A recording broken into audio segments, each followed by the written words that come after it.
అన్న నమస్తే అన్న. మరి ప్రస్తుతం రాష్ట్రంలో చూస్తున్నాము, ఏదైతే పింఛన్ల పంపిణీ విషయం అనేది ఒక్క రోజులో పూర్తి చేయడం, అది కూడా వాలంటీర్ లేకుండా చేయడం అనేది ఎలా అనిపిస్తున్నారు?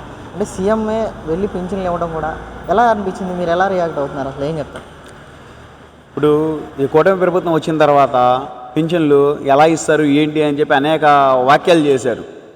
వైసీపీ నాయకులు కానీ వీళ్ళు కానీ ఎలా ఇస్తారు వాలంటీర్లు లేకుండా ఏంటి అది ఇదని. ఇప్పుడు వాలంటీర్లు ఇది లేకుండా నాయకులే డైరెక్ట్గా సీఎం గారు కానీ డిప్యూటీ సీఎం గారు కానీ దిగి డైరెక్ట్గా వాళ్ళే వెళ్ళి సలహాగా ప్రజలకు అందించడం అనేది చాలా మంచి పరిణామం ఇది. ఇప్పుడు ఈ ఆంధ్ర రాష్ట్రం ఎలా తయారైందండి? ఇప్పుడు దాక్కొని పరదాలు వేసుకొని తిరిగే నాయకుడు కాడ నుంచి సీఎం కాడ నుంచి ప్రజల మధ్యలోకి వచ్చి ప్రజలతో పాటు కలిసి ప్రజలతోనే ఇది ఉండి ప్రజలకే నేరుగా పథకాలు అందించేటటువంటి మంచి ప్రభుత్వాన్ని ఈసారి ప్రజలు ఎన్నుకున్నారు ఈ రాష్ట్రంలో. అలాగా దానికి తగ్గట్టుగానే ప్రతిఫలంగానే ఈ రోజున అన్నీ చూస్తున్నారు. ఇప్పుడు అన్నా క్యాంటీన్లు రిలీజ్ చేయడమే కానీ, తర్వాత వచ్చేసి పింఛన్లు పంపిణీయే కానీ, అలాగే మెగా డిఎస్వి కానీ అన్నీ 5 సంతకాలు చేశారు. 5 మీద 5 సంతకాలు చేశారు. అలాగే ఇవన్నీ మంచి పరిణామాలు ఎన్నుకుంటున్నారు. మంచి ప్రభుత్వాన్ని ఎన్నుకున్నాం, మంచి చేసాం, ఇక్కడ మీద ఈ రాష్ట్రానికి పట్టిన దరిద్రం వదిలింది అన్న కూడా దీంట్లో ఉన్నారనమాట. మంచి ఆనందం వ్యక్తం చేస్తున్నారు ప్రజలందరూ కూడా. అంటే ఈరోజు మరి ముఖ్యంగా రాష్ట్రంలో ఉన్న ఏదైతే సచివాలయాల విషయంలో గత ప్రభుత్వంలో మేము మంచి చేసాము, ప్రజలందరికీ ఇంటింటికి సర్టిఫికేట్లు, ఏదైతే ప్రభుత్వం నుంచి రావాల్సిన సర్టిఫికేట్లు అన్నీ కూడా మేము అందజేసాము, రూపాయి ఖర్చు లేకుండా, అవినీతి జరగకుండా అని చెప్పి అంటున్నారు. ఏం చెప్తారు? ఇప్పుడు అవినీతి జరగకుండా మీరు సచివాలయం నుంచి అన్ని సర్టిఫికేట్లు అందజేసాము, అన్నీ చేసాము అని అంటే అప్పుడు జగన్మోహన్ రెడ్డి గారు ఏమన్నారు? 72 గంటల్లో సర్టిఫికేట్లు మీ చేతికి వస్తాయి, మీకు అందిస్తారు, మీరు తిరగకుండా చేయకుండా అన్నారు. కానీ అలాంటి పరిణామాలు ఎక్కడా కనపడలేదు. ఇప్పుడు చాలామంది ఇంకా లేక ఇప్పుడు ఈ ప్రభుత్వం వచ్చిన తర్వాత సర్టిఫికేట్లు పెట్టుకుంటున్నాయి, చాలా ఉన్నాయి సందర్భాలు చేసినాయి. కానీ పథకాలు కూడా ఇచ్చాము అన్నారు కానీ, చేసామన్నారు కానీ ఏ ఒక్క పథకం కూడా సరిగ్గా అందింది లేదు. ఒక 10% అలా అందింది. గత ఎలక్షన్లో దాని పరిణామం ఏంటో చూపించారు. అందుంటే ఏంటంటే ఇంకా ఆ ప్రభుత్వాన్ని ఎన్నుకునేవాళ్ళు. ఆ ప్రభుత్వంలో అన్ని దారుణాలు జరిగినాయి కాబట్టి, సక్రమంగా లేదు కాబట్టి ఇచ్చేశారు. ఇప్పుడు జరిగింది ఏంటంటే గత ప్రభుత్వంలో పేదలకి ఇళ్ల పట్టాలు ఇస్తున్నాము, ఇల్లు ఇస్తున్నాము అని చెప్పి ఒకటి చూపించి కొండలు తవ్వకం కానీ చేసుకొని కానీ మంచి మాఫియా జరిగింది అక్కడ. మొత్తం అక్కడ మైనింగు, కొండలను తవ్వేసి మైనింగ్ చేసుకోవడం కానీ ఈ చేసుకోవడం కానీ అలా చేసుకోవడం ఒకటి జరిగింది. రెండవది ఏంటంటే ప్రభుత్వ స్థలాలు ఏ అయితే ఉన్నాయో అవి సంవత్సరానికి వచ్చేసి 1000 రూపాయలు లీజుకి తీసుకొని జగన్ సీఎం ఎవరైతే ఉన్నారో మాజీ సీఎం సొంత ఆయన ఉండడానికి ప్యాలెస్లు కట్టుకోవడం కానీ చేయడం కానీ ఈ పరిణామాలన్నీ చూపించుకోవడానికి ఉదాహరణకి ఎవరికైనా సచివాలయాలు ఎక్కడ పడితే అక్కడ కట్టాము మేము, అవి కూడా ఇయ్యానన్న ఒక తప్పుదో జనాల్ని పట్టించి వాళ్ళ సొంత ప్యాలెస్లు కట్టుకోవడం, సొంతకి ఇచ్చేయడం, నిధులన్నీ దారి మళ్లించడం చేయడం అనేక చేశారు. రాష్ట్రాన్ని అప్పులు పాలు చేశారు, అధోగతి పాలు చేశారు. ఇప్పుడు ఈ ప్రభుత్వం వచ్చిన తర్వాత సక్రమంగా ఇప్పుడు అందుతున్నాయి పథకాలన్నీ కూడా. ఇంటికి వెళ్ళి ఒక్క రోజులోనే ఈ పింఛన్లు కానీ ఏమన్నా సరే 93.7% ఒక్క రోజులోనే కంప్లీట్ చేశారు. కొంచెం సర్వర్ డౌన్ వల్ల మిగతాది కొంచెం గొప్ప మిగిలి ఉంటే మళ్ళీ సాయంత్రం కొన్ని, నెక్స్ట్ రోజు ఉదయం 10 గంటలకల్లా మొత్తం క్లోజ్ చేశారు. మొత్తం పరిణామం మంచి ప్రభుత్వాన్ని ఎన్నుకున్నారు, మంచి దిగింది. ఇంకా ఆంధ్ర రాష్ట్రం మంచి భవితరం ముందుకు వెళ్తుంది అన్నమాట. ఇప్పుడు ఈ చంద్రబాబు గారు వచ్చిన తర్వాత అనేక కంపెనీలు రావడానికి ఇక్కడ మొక్కు చూపిస్తున్నాయి అన్నమాట. మళ్ళీ రావడానికి కొత్త కంపెనీలు రావడానికి కానీ, ఇంతవరకు వెళ్ళిపోయినటువంటి గతంలో వెళ్ళిపోయినటువంటి కంపెనీలు కియా మోటార్స్ కానీ, తర్వాత వచ్చి మీర్జాపురంలో ఉన్నటువంటి అశోక్ లైలాండ్ కానీ మొత్తం మళ్ళీ రావడానికి మొగ్గు చూపిస్తున్నాయి అన్నమాట. రాష్ట్రాన్ని అభివృద్ధి బాటలో పరిగెట్టేయి, మాకేం కావాలి, కంపెనీల డెవలప్మెంట్కి ఏం కావాలని సమకూర్చేయి, అలాగే భవితకి ఉద్యోగ అవకాశాలు కల్పించేటటువంటి ఒక సీఎంని, మంచి సీఎంని ప్రజలు ఎన్నుకున్నారు కాబట్టి అటువంటి సీఎం ఉన్నప్పుడు మాకు రావడానికి ఎటువంటి దోకా లేదు, మేము ముందుకు వస్తామని చెప్పి అనేక కంపెనీలు కూడా ముందుకు వస్తున్నాయి. ఈ రాష్ట్రం అభివృద్ధిలో చెందుతుంది.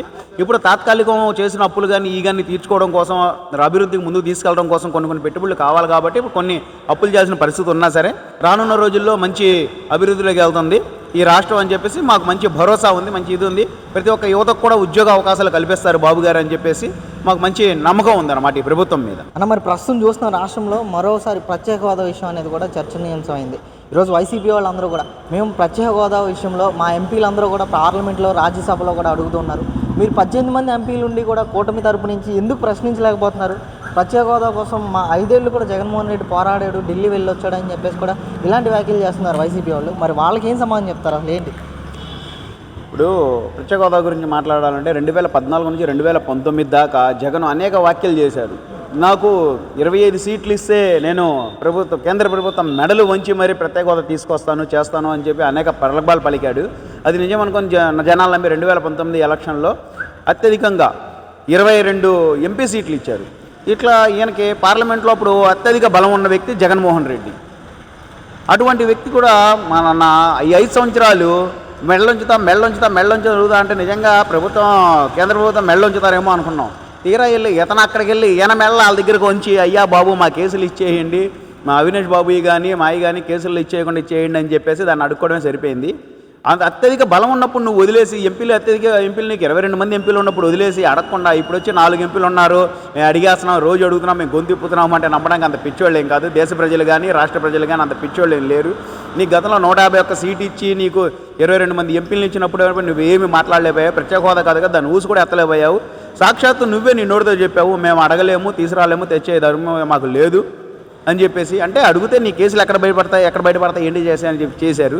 ఈరోజు నీకు ఆంధ్రప్రదేశ్ ప్రజలు నువ్వు అప్పుడు మాటలు చెప్పి మోసం చేసినటువంటి తీరుని గ్రహించి నీకు కనీసం ప్రతిపక్ష హోదా కూడా లేకుండా చేశారు. ఇప్పుడు నువ్వు అడుక్కున్నావు స్పీకర్ని లేఖలు పెట్టి నాకు ప్రతిపక్ష హోదా ఇవ్వండి బాబు నేను వస్తాను అని చెప్పి పొలో అని చెప్పి మాట్లాడి నువ్వు ఇచ్చేసుకుంటున్నావు. నువ్వు ఇంకా ప్రత్యేక హోదా గురించి మాట్లాడే అర్హత కానీ హక్కు కానీ నీకు అసలు ఏమాత్రము లేదు. దాని గురించి ఇచ్చేస్తే ఇప్పుడు 11 సీట్లు మిగిలిచ్చిన ప్రజలు నీ మీద తిరుగుబాటు చేసి తిరగబడేటటువంటి పరిస్థితి వచ్చింది. ఇంకా నువ్వు అంతకంటే దిగజారవేమో అనుకుంటున్నాను నేను. ఇంకా అంతకంటే దిగజారుపుగా ఇచ్చేసాడు. అసలు నేను పట్టించుకోవడమే మానేశారు ఇప్పుడు ఆంధ్రప్రదేశ్ ప్రజలు కూడా.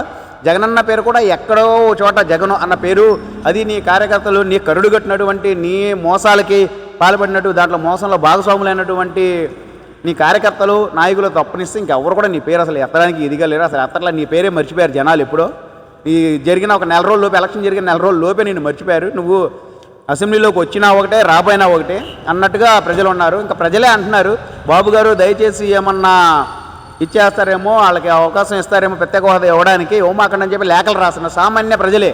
అటువంటి వ్యక్తికి మీరు ప్రత్యేక హోదా ఇవ్వమాకండి, చేయమాకండి, మీ పాలనపై మాకు నమ్మకం ఉంది, మాకు ఇంకా ప్రతిపక్షం అవసరం లేదు, మీ పాలకపక్షం చాలు మాకు అని చెప్పి సొంతగా ప్రజలే కోరుకుంటున్నారు. ఈ పరిస్థితిని ఇటువంటి దుస్థితిని కూడా మైండ్లో పెట్టుకొని జగన్మోహన్ రెడ్డి వ్యవహరిస్తారనుకున్నాం. అంత మైండ్ అంత ఇదే ఉన్నట్టయితే రాష్ట్ర భవిష్యత్తుని నాశనం చేసి రాష్ట్రం అంధకారంలోకి నెట్టేసి ఇదిగా ఎల్లడు.